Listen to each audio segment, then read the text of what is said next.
guys, what's going on? This is Andrew here today, and I am yet again starting a new series.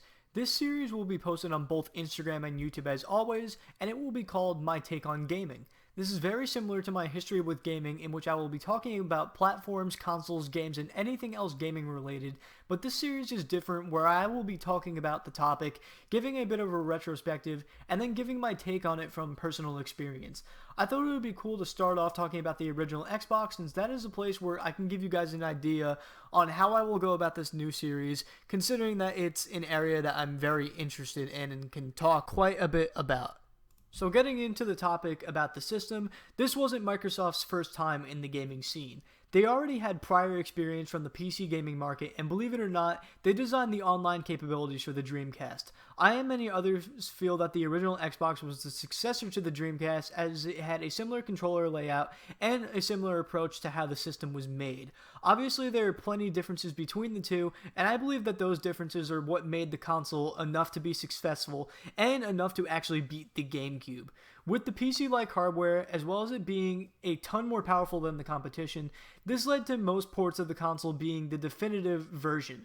Where this also wasn't the first time that online gaming was achieved, it was probably the first time that it had been done right on the console side of things. Microsoft's introduction to Xbox Live was a great one, and I feel online servers wouldn't have been the same if Microsoft didn't take their first step. Obviously, there was much to improve on, and that improvement came as the Xbox 360 launched, as I will be talking about in another video. With that retrospective out of the way, what makes this console so special to me? When looking back at this era, typically you see more people talking about the GameCube and PS2 instead of the Xbox, and the same thing that I hear all of the time from those people is that the Xbox didn't have that many killer exclusives, which is where I completely disagree. First of all, this console was a powerhouse, and it was able to do things that wouldn't have been achievable on anything other than a PC. Why this is such a big deal to me is because a majority of people during this time played on console due to it not being as user-friendly to get the same kind of experience on PC. Sure, there was a big install base and everything on PC, but nothing compared to the size of console players. Nothing compared to 155 million people on the PlayStation 2. Before all those console updates and annoying game installs that we see nowadays, all you had to do was simply put the disc or cartridge in the system and you were ready to go.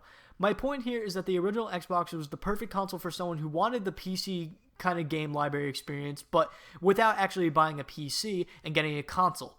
You had incredible games such as Halo, Knights of the Old Republic, Fable, Morrowind, Conker's Live and Reloaded, Panzer Dragoon Orta, Doom 3, and Half-Life 2, just to name a few. Although some of those games were also on PC, the point that I'm trying to make is that a console player wouldn't have cared that it was on PC, because a console player wants to play those on console and not a PC.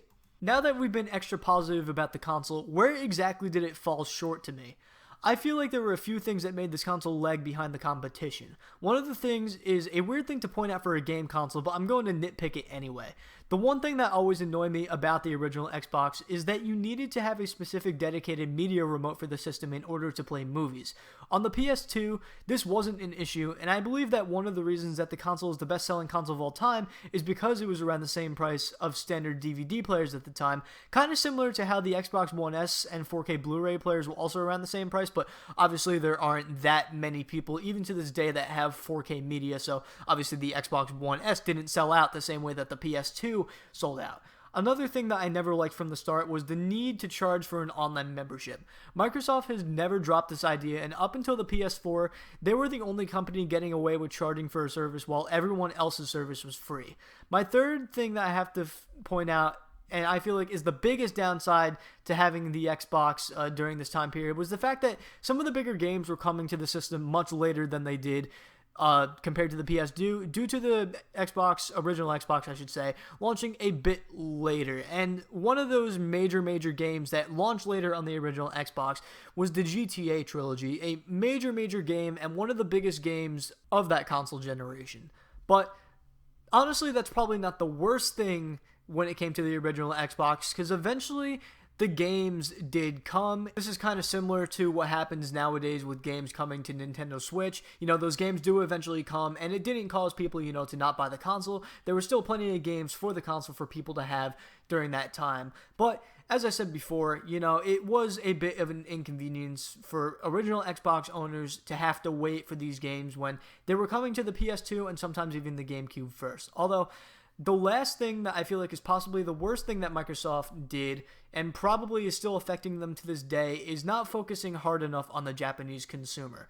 This decision, in my honest opinion, is probably the reason why Xbox never sold well in Japan, even to this day, and I believe that is the main reason that Xbox 360 lost to the PS3 at the end of that generation. The Xbox 360 was kicking ass all the way through that generation, up until the very end, and I feel like they could have even gone further and won if it weren't for the fact that they weren't very popular in Japan. Anyway, guys, that's my take on the original Xbox. In conclusion, I love this console to the point where it is among my top 5 favorite consoles ever released, and I have a feeling that it probably always will be.